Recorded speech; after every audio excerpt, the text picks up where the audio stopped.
You are listening to the Jag Bros podcast. We are three brothers who love the Jacksonville Jaguars in the good times, in the bad, and in the big times. And this Sunday, we have Sunday night football in Jacksonville. It's a Teal-Out in Everbank. We're taking on the 10-3 Baltimore Ravens. So I'm going to turn it over to you guys right from the start, 1 to 10, with 10 being extremely confident. How are y'all feeling for this game on Sunday night? I'm excited for the game, but I'm not very confident in the Jaguars. I want them to play well. I know that they can play well, but the question is, who's going to show up during this game?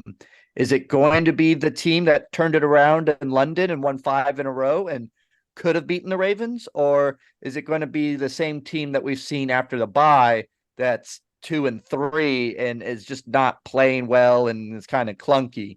So I'll give us a 4 out of 10 right now in my confidence scale of who's showing up and who is going to win for the Jaguars.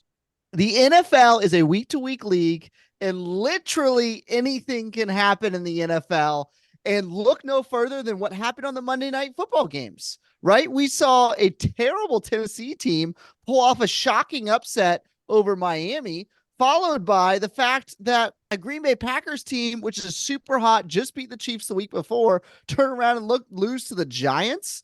Anything can happen. And so for the first time since 2008, we got a home game on a Sunday night game against a team that historically we played pretty well against in the Baltimore Ravens. Bring it on. Let's bring on the excitement. Let's make it a 10. A 10. Well, speaking of history, I was just remembering last year, the incredible home game and the beautiful 28-27 victory over the Ravens. So maybe history will repeat itself, but I'm nervous about this game. I'm going to go ahead and give us a 5. This Ravens team has played very well this season, and they are sitting at the top of the AFC. Strong offense, strong defense. But here's what we're going to do in this episode. We're going to talk about injuries and just the updates, the impact for the Jacksonville Jaguars. We're going to break down our offense against the Ravens defense, and then we're also going to look at our defense against the Ravens offense. We're going to give you some keys offensively and defensively to how the Jaguars win Sunday night on prime time. And then we are going to give you each of our predictions for the final score on Sunday. So JT, kick us off with, tell us what's going on with some of our guys on the injury report. Yeah, the list continues to grow, especially in the last 2 weeks with several players on the injury reserve list, and some are a little bit more critical than others. We'll start with the positive. Jamal Agnew, his window for release from IR opens, and he actually, we're recording this Wednesday evening, he did put in a limited practice on Wednesday, so there's some hopeful signs there. Also, Trevor Lawrence practiced in full, so he is not limited at all, which is a great sign too. Zay Jones still limited with the knee. I think we talked about that in breaking down the Browns game.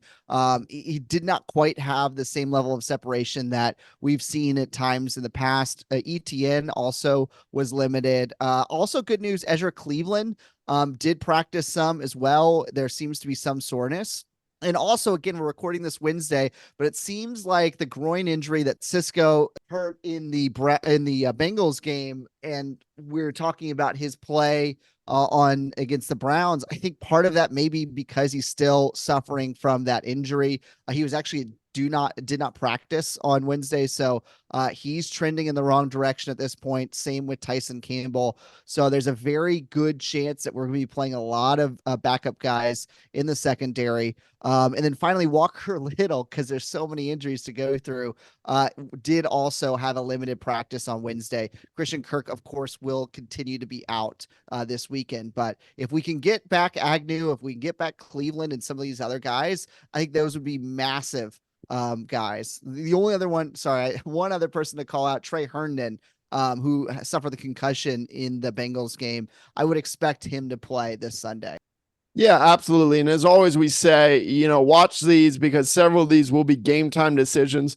I love that, JT, that there are some positive notes, especially on the offensive line, because that has been an area like the secondary with a lot of injuries. So if we could get Cleveland back and Little back on Sunday, that would be massive. That will be massive because we will absolutely need them going up against this Ravens defensive line, which we will now segment over to our Jags offense against this tough Ravens defense. They are number one in sacks right now with 47 sacks on the season. What do you guys think we need to do to stop this Ravens defense from getting to Trevor? The Ravens pass rush is the opposite of ours. Number one in their sack leader is actually their defensive tackle. He has 11 sacks for the season, which is substantially higher than the entire Jaguars interior line. So our offensive guards, our center is going to need to lock down their defense tackles, their interior pass rush. And you have to watch out for Mike McDonald, their defensive coordinator, loves to blitz. He's known as one of the most aggressive blitzers in the NFL. And when he looks at that injury report that JT just read earlier, he may be licking his lips thinking we're going to send a lot of pressure against the Jaguars on Sunday. So I think you're going to have to see Press Taylor leave some tight ends back, leave a running back to block, and make sure that Trevor Lawrence is protected at all cost. You know what's interesting, Jack, is if you look at the blitz rate, they're actually pretty middling for the Baltimore Ravens compared to the Vikings, who actually blitzed the highest in the NFL, around 47%. The Ravens are only about 25%. I do agree. I think we'll see some blitzes or some additional blitzes by this Ravens team, but a lot of what he does is exotic. And one of the things that there are certain defensive coordinators that will, hey, this is our style, line up and play, and you guys are just going to have to beat our fastball, kind of Mariano Rivera style. We're going to throw you a fastball every time. We think we're good enough to do that.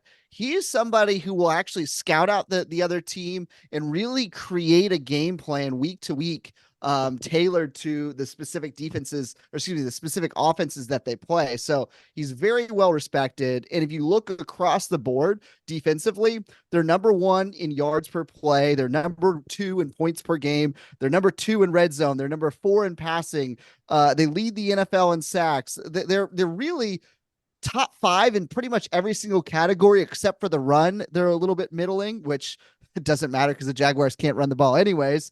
But it's going to be a huge challenge, and they're very similar to the Browns defense in a lot of ways, except for the fact that they get to the quarterback much more frequently with the sack pressure. Their secondary is no slouch either. They're coming into this game with 11 interceptions already. That's about 13th in the league.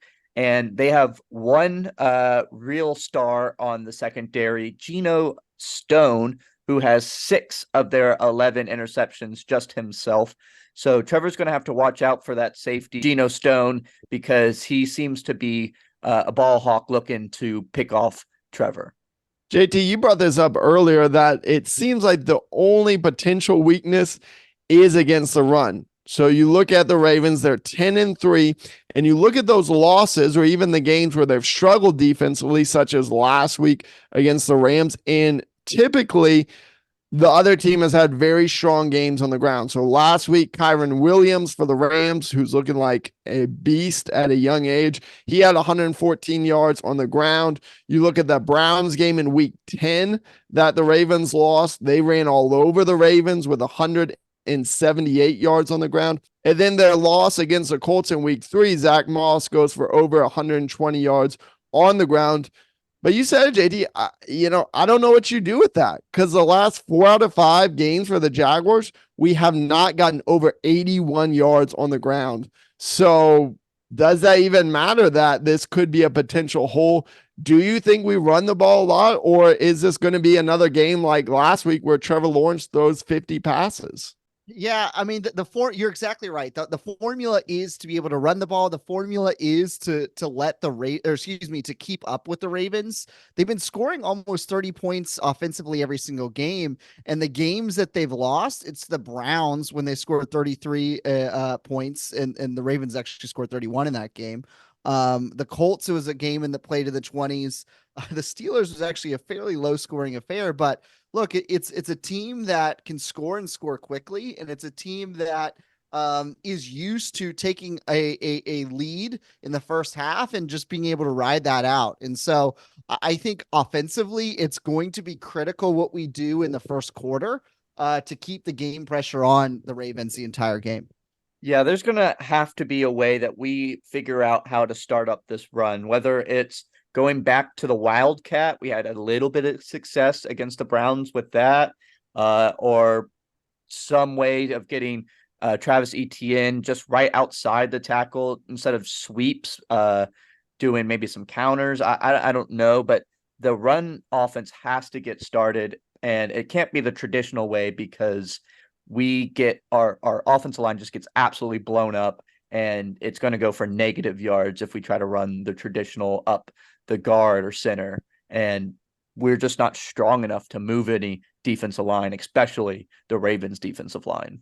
That's a good call on the Wildcat. We've run that more than I've seen the Jaguars maybe ever do. And we have seen a little bit of success. The reality is we cannot run the ball up the middle, just like you said, Joey. I would love to see our stats on that. Maybe 1 yard per carry running the ball up the middle, if that. And it seems as though we have our greatest strength running the ball to the left-hand side, but that's only going to be the case if we have several of our starting guys back for the line. So it's going to be interesting to see what the Jaguars offense tries to do to get the run started, because it needs to happen. Yeah, the only other thing that I have concerned about is the fact that what I mentioned, that their defense coordinator is very good at creating game plans. We just saw what Evan Ingram did, 11 catches, 95 yards, 2 touchdowns. I would not be surprised if he specifically devises a game plan for Evan Ingram's abilities. Now, Cleveland was the number 1 defense against tight ends, so maybe we can overcome that considering how well Evan Ingram has been playing recently. But if they take away Evan Ingram, somebody else is going to have to step up, whether that's Zay Jones, whether that's Ridley, whether that's ETN out of the backfield, or miraculously running the ball. Our options start to look a little bit scary if you're able to quiet him. Well, I know Joey called out Calvin Ridley by name in our last episode, so maybe he will have a bounce back game for offense. But let's switch fields now. Let's look at our defense going up against the Ravens offense. And JT, you pointed this out earlier that the Ravens have scored a ton of points in pretty much every game. Their defense has been strong. And I was looking at just the point differential. So the Ravens are 10-3. We're 8-5. But the Ravens' average victory is more than 11 points per game, where ours is about 1.5 points per game. So the Ravens have been dominant on both offense and defense. But when we talk about breaking down the Ravens' offense, it all revolves around Lamar Jackson, their superstar quarterback. He's at 2,934 passing yards, 16 touchdowns, 6 picks, and then he uses that 4.3 speed to have 644 yards on the ground, 5 touchdowns. So what do you guys want the Jaguars defense to do on Sunday against Lamar Jackson in the Ravens offense? The Ravens are a weird team. They're a top 4 team scoring. They score almost 28 points per game, only behind Miami, Dallas, and the 49ers. So they're very good in that department. But if you watch their games and you look at their yards per game, like there's not a whole lot of things that are that impressive. I mean, most of Lamar's stats are still right around kind of that 8 to 12 range, which is right in line with where Trevor's stats are too. And so there seems to be it's weird. You look up and all of a sudden, whether it's a turnover that created a short field or a good return or a penalty, they're finding ways to manufacture points. And so I think the biggest key for us is just limit their ability to quote unquote manufacture points.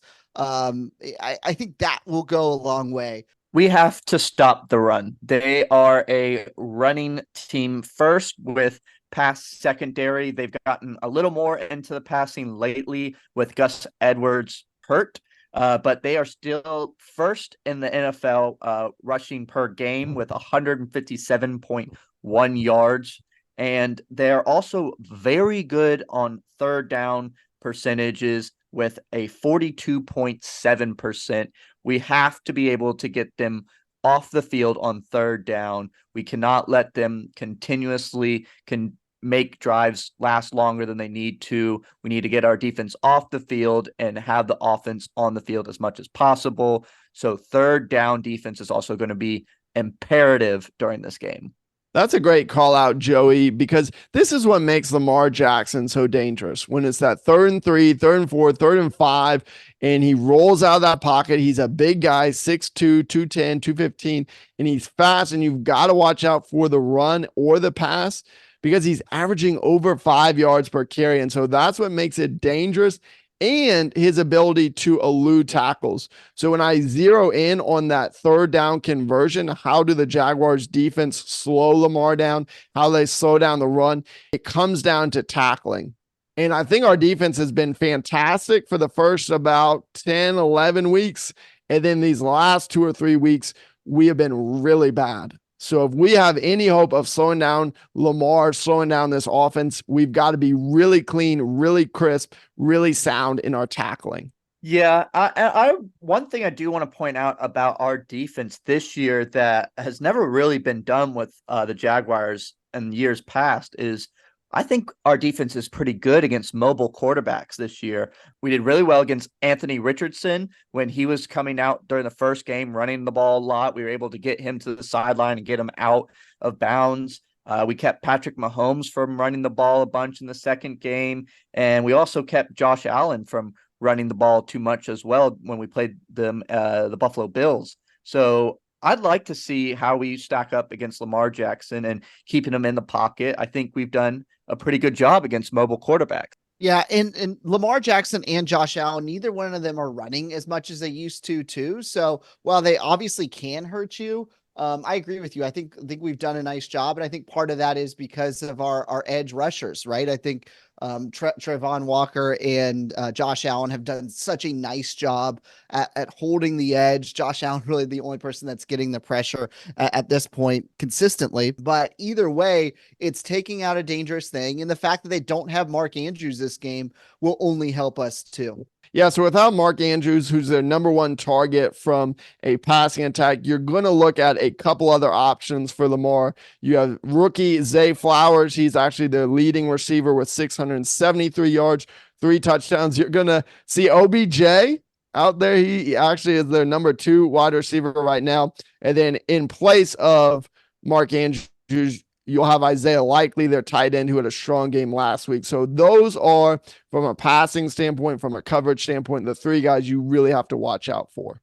Yeah, this is a fairly good wide receiver core. Odell Beckham Jr. has been coming on strong of lately. He started off real slow this season, but it seems like he's gotten back into his groove a bit.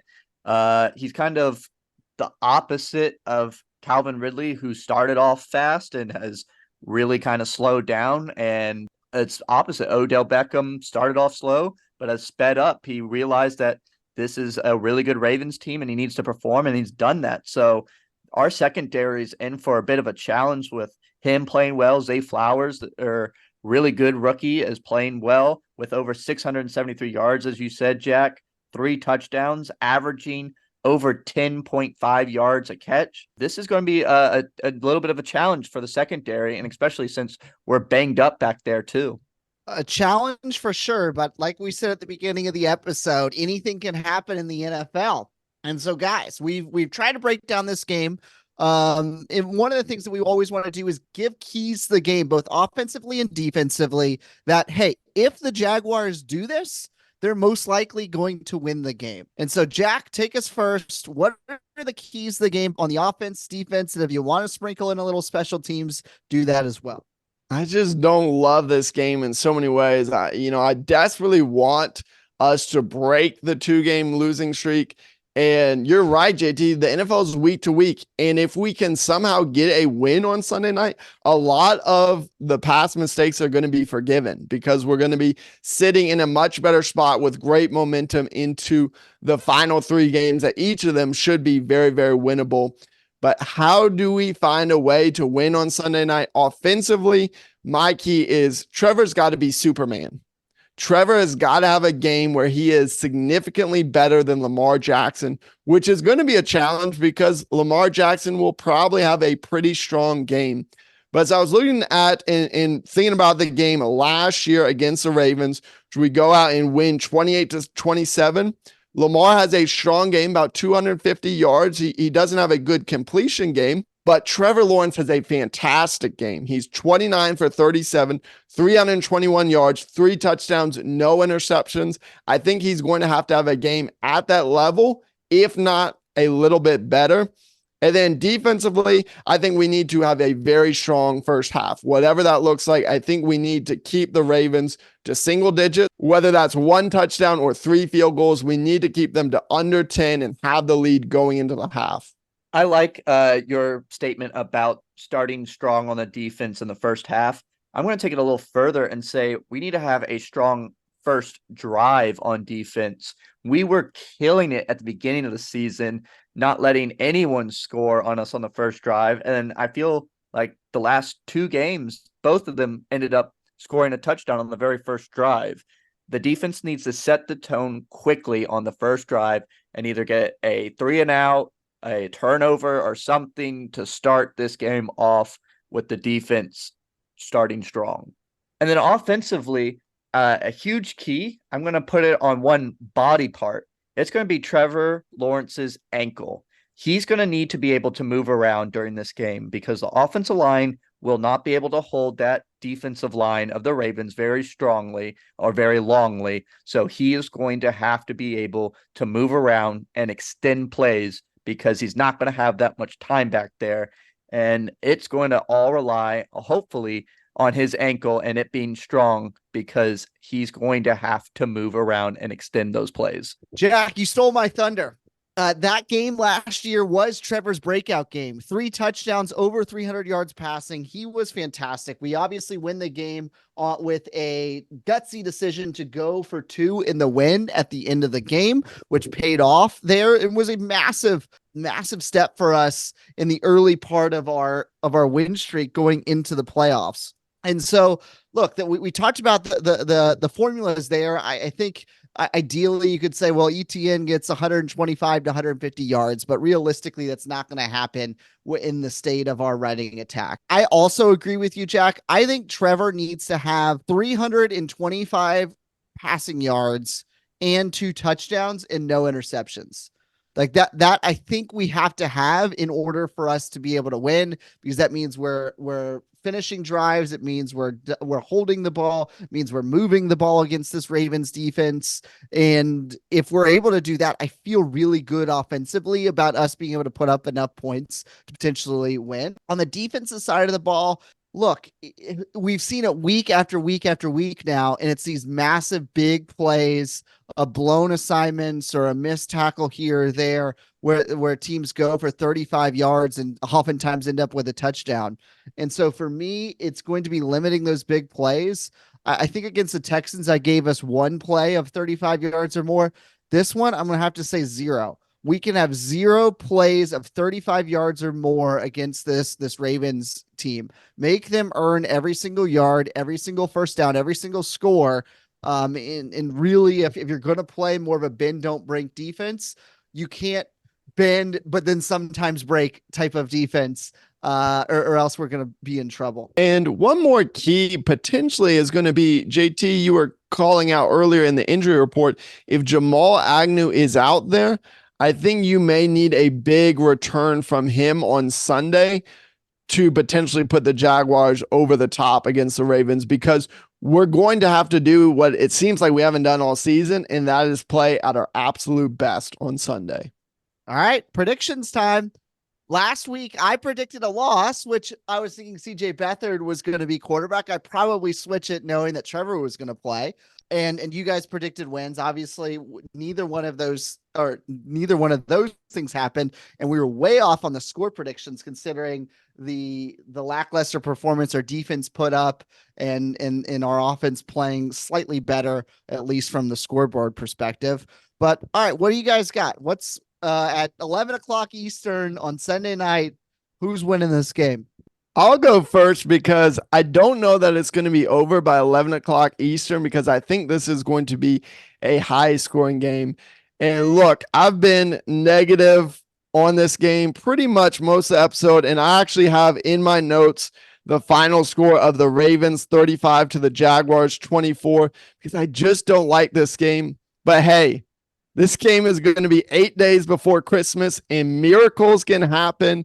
And maybe the Jacksonville Jaguars get an early Christmas present, a Christmas miracle. I'm not changing the Ravens score, but maybe, just maybe, history will repeat itself and the Jaguars will go for two. We saw them do this last week against the Browns.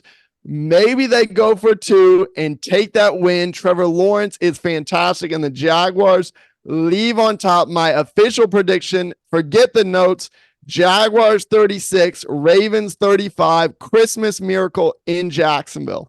36-35. Man, the fans are going to love that outpouring of offense in that game. Oh, yeah. The over-under, I think, is either 42 or 43 points.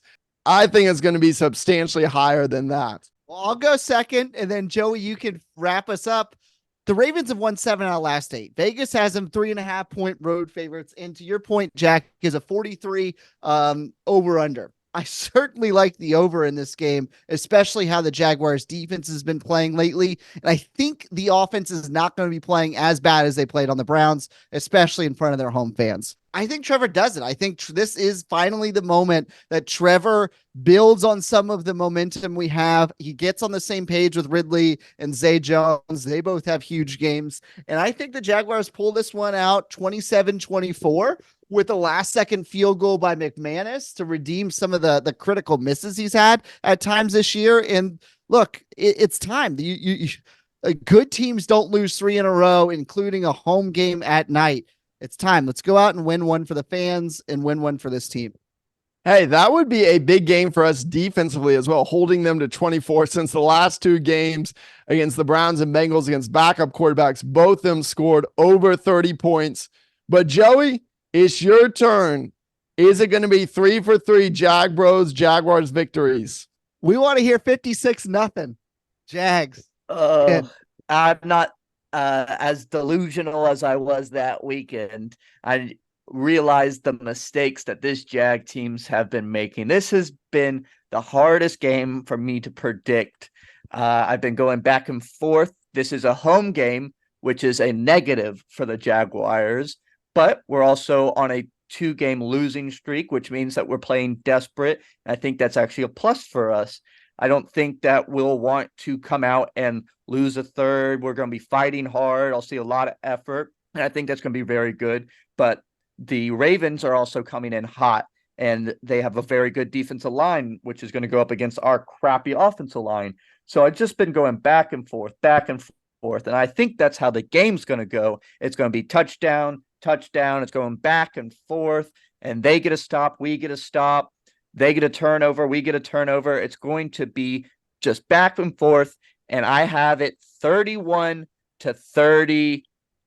The Jags lose by 1 point. Joey finally picking a loss for the first time. I am, and I'm going to tell you that we go for the 2-point conversion to win it, just like last year.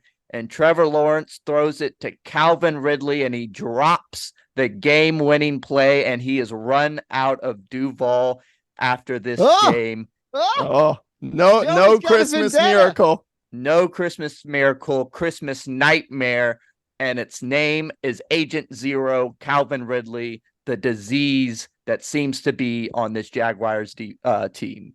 Joe, you might have some repenting to do by our next episode, because I'm not as downtrodden on Calvin Ridley as you are.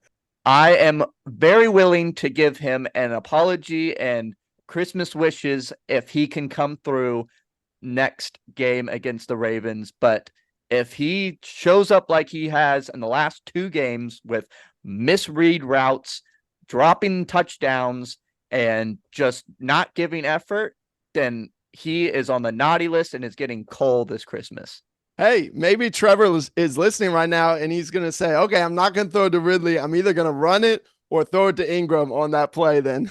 I hope you're listening because I think we may win if Trevor does the old Superman reach for the end zone. Just stay away from Calvin Ridley, please. Well, that's a bold prediction there by you, Joey. We'll see what happens. Again, I'm here on cap, not ready to run him out of town yet. But you know what? If your prediction comes true, I think there'll be fans ready to do that. We're excited for the game. Guys, continue to follow us on Twitter, follow us on Instagram and some of the other platforms. Engage with us. We love hearing from you guys, especially some of the score predictions and other things and some of the surveys that we've been throwing out there. Leave us a 5-star review wherever you listen to podcasts. And well, we'll be cheering from a distance, but we're hoping the fans can lock down the bank with a big, loud Duval.